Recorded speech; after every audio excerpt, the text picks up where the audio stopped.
अभी सोचा है ये फायरवर्क्स अलग अलग कलर क्यों छोड़ते हैं?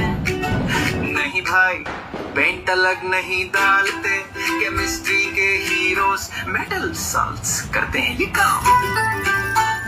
जब फायरवर्क जलता है, हीट मिलते ही एटम्स एक्साइट हो जाते हैं, एग्जैक्टली जैसे तुम हो जाते हो जब एग्जाम कैंसिल होता है। फिर इलेक्ट्रॉन्स जंप करते हैं और वापस गिरते हुए एनर्जी छोड़ते हैं लाइट के फॉर्म में। कॉपर से ब्लू, स्ट्रोंडियम से रेड, सोडियम से येलो, बारियम से ग्रीन, पूरे डीजे वाले कलर्स, लेकिन 100% chemistry certified. So next time जब पटाखा फूटता है और तुम बोलो वाओ कितना प्रिटी, अंदर से बोलो अरे भाई इलेक्ट्रॉन्स भी डांस कर रहे हैं। कभी सोचा है ये QR कोड काम कैसे करता है? तुम बस स्कैन करते हो जैसे रिलेशनशिप में एफर्ट ही नहीं चाहिए।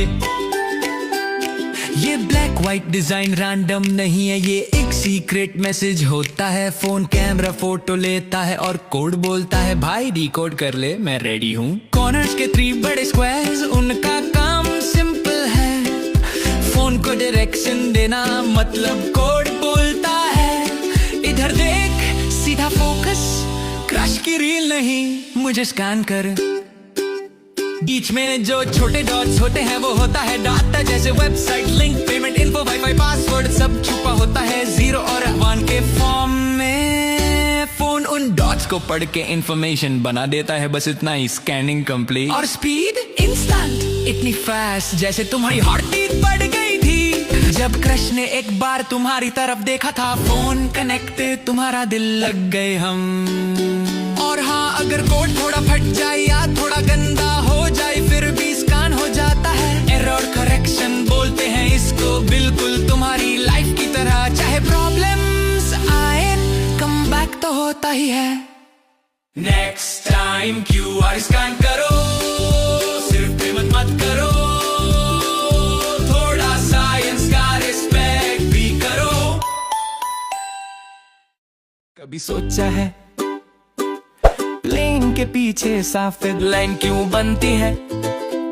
स्मोक लगता है पर चिल, ये प्लेन जल नहीं रहा। oh God, please, no! जब प्लेन स्काई के बहुत ऊपर होता है ना, वहाँ हवा सुपर कोल्ड होती है। जेट इंजन फ्यूल जलाता है और उसमें से वाटर वेपर प्लस हीट निकलती है।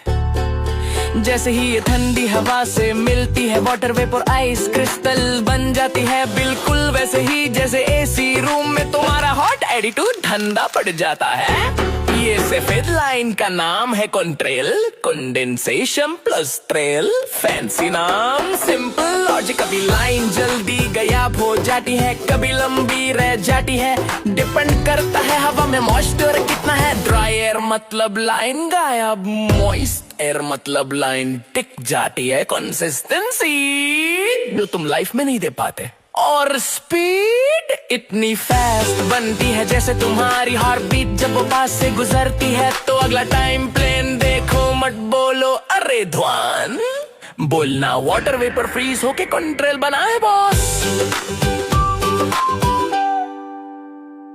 पानी का टंकी नीचे नहीं बना सकता क्यों?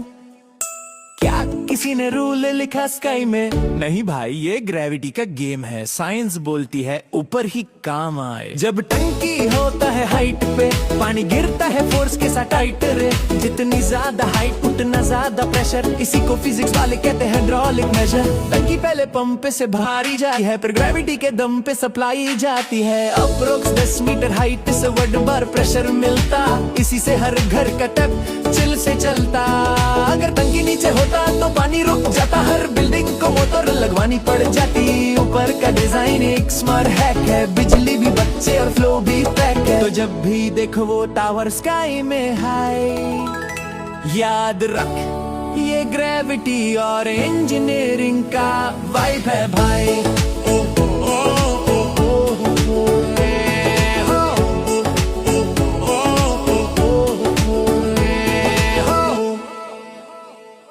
सोचो जरा, अगर सबसे बड़ा एस्टेरॉइड अर्थ को स्पीड ऑफ लाइट पे हिट करे, सीन क्या होगा?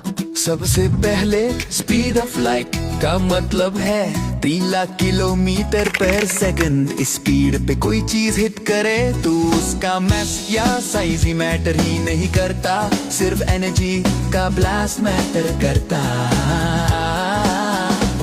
ये एनर्जी इतनी ज्यादा होगी कि वो एस्टेरॉइड अर्थ को टच करने से पहले ही पूरे हवा को फायरबॉल में बदल देगा। स्काई एकदम व्हाइट हॉट फ्लैश बन जाएगा और जहां इम्पैक्ट होगा वो एरिया 1 सेकंड से कम टाइम में प्लाज्मा बन जाएगा। मतलब स्टोन, सी, बिल्डिंग सब मेल्ट हो जाएंगे।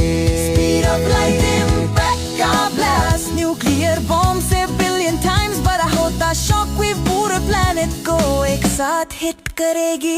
अर्थ का एटमॉस्फेयर ऊपर उड़ जाएगा, सब ओशन स्टीम बन जाएंगे और सरफेस एक लावा प्लेन की तरह ग्लो करेगी जैसे एक दूसरा स्मॉल सन। प्लेनेट के कोर तक वाइब्रेशन जाएंगी, टेक्टोनिक प्लेट्स टूट जाएंगे और अर्थ का रोटेशन भी शेक हो सकता है। और सबसे बड़ा पॉइंट, स्पीड ऑफ लाइट पे इम्पैक्ट फिजिकली इम्पॉसिबल है, क्योंकि कोई ऑब्जेक्ट जिसका मास हो लाइट की स्पीड तक पहुंच ही नहीं सकता। पर अगर हाइपोथेटिकली हो भी जाए तो रिजल्ट सिंपल है, अर्थ का फुल सिस्टम रीसेट हो जाएगा। एस्टेरॉइड बचा नहीं, प्लेनेट बचा नहीं, बस साइंस के हिसाब से गेम ओवर होता।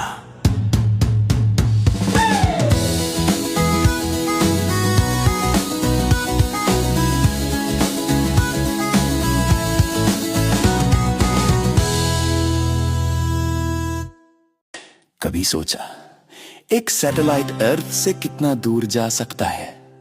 चलो सिंपल वे में समझते। सबसे पहले LEO, लो ऑर्बिट, ये सिर्फ 200 से 2000 किलोमीटर दूर होता है। यहीं रहते हैं स्टरलिंक जैसे फास्ट इंटरनेट वाले साथ अर्थ को हर 90 मिनट में राउंड कर लेते। उसके ऊपर होता है MEO, मिड ऑर्बिट, ये अराउंड 20,000 किलोमीटर दूर यही GPS वाले साथ रहते, जो तुम्हारा एग्जैक्ट लोकेशन बताते, चाहे तुम पानी पूरी वाले के पास खड़े हो या मॉल में। फिर आता है GEO, गो स्टेशनरी ऑर्बिट, ये अर्थ से 36,000 किलोमीटर दूर होता। इस जगह पर साथ अर्थ की रोटेशन के साथ सेम स्पीड से चलता, इसलिए वो एक ही जगह स्टैब रहता। TV channels, weather sats mostly ये। बट क्वेश्चन, सैटेलाइट मैक्सिमम कितना दूर जा सकता? अगर उसके पास फ्यूल हो या ग्रेविटी असिस्ट का सिस्टम हो, जैसे वोयाजर 1, ये नॉर्मल अर्थ सैटेलाइट नहीं पर एक डीप स्पेस प्रोब है और ये अर्थ से 24 बिलियन किलोमीटर दूर निकल चुका है, सोलर सिस्टम के बाहर तक। मतलब लिमिट स्काई नहीं, स्पेस खुद है।